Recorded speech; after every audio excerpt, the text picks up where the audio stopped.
see. It's me in there again, weaving another pass in the fabric of this mission.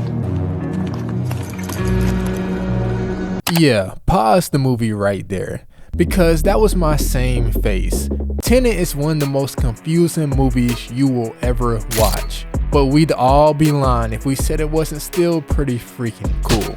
Because when it comes to this scene, it captures everything of why Tenet is so special.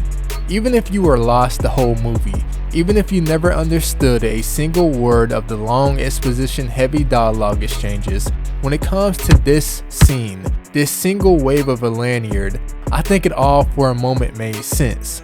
So looking back 5 years later, if it's one thing Tenet did right, it's this ending scene, and here's why.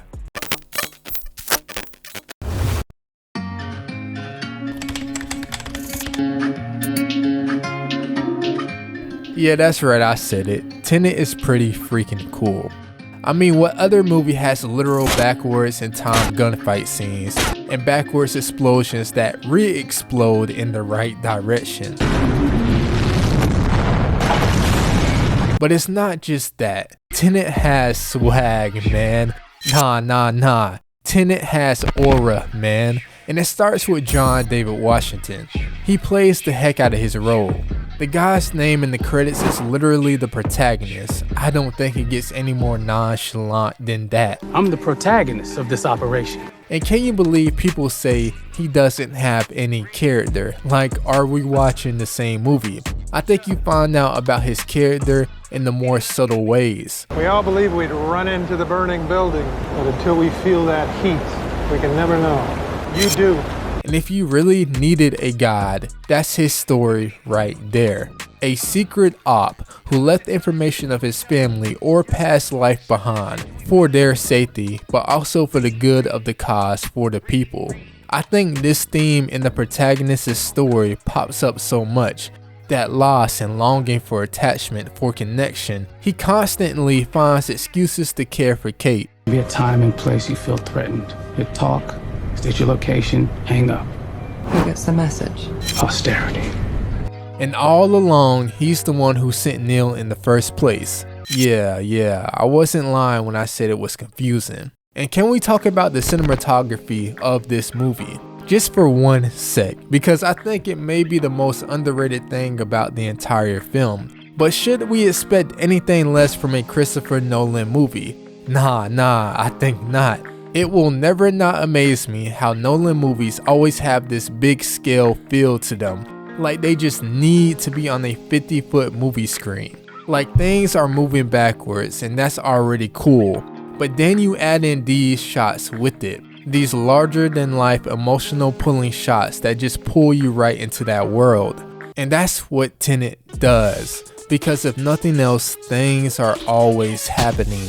My mind might not be able to process them, but things are always happening.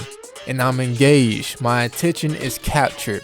And I'm glad my attention was captured. Because all those things that were happening led me to this special scene.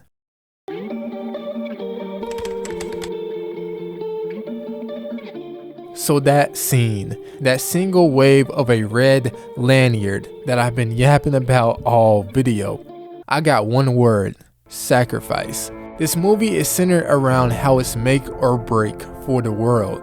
How this crazy technology of time travel, this crazy weapon sent from the literal future, has the power. What's happened's happened. It's not an excuse to do nothing. Now let me go. But then there's this. But then there's us. There's humanity. Neil knowing that handing the protagonist that piece and walking back in was walking back into a burning building. But the humanity and the power that he has allow him to make the real change. And yet, without saying any of this, he manages to say all of it. We're the people saving the world from what might have been. Well, we'll never know what could have happened. And for a single second, the movie speaks louder than a piece of cinema. It speaks to the power that we have as humans. We may never know what the future holds, but it's the power, the choice that we have to make a change now in the present that decides that future. And once again, this is all said by the wave of a single lanyard. I love how this is a moment in Neil and the protagonist's friendship. You've known me for years, For me, I think this is the end of a beautiful friendship. but for me it's just the beginning. We get up to some stuff. You're gonna love it. You'll see. This is one of the best twists for this movie. It finally perfectly loops in all the chaos, so it naturally flows together.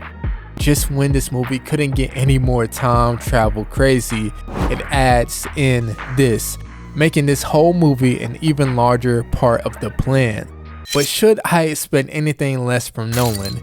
Every part of this scene has so much show don't tell. That's how this movie is built, at least in a lot of scenarios. It gives us as viewers the chance to see so much interpretation, but the underlying meaning is still there and will hit every time.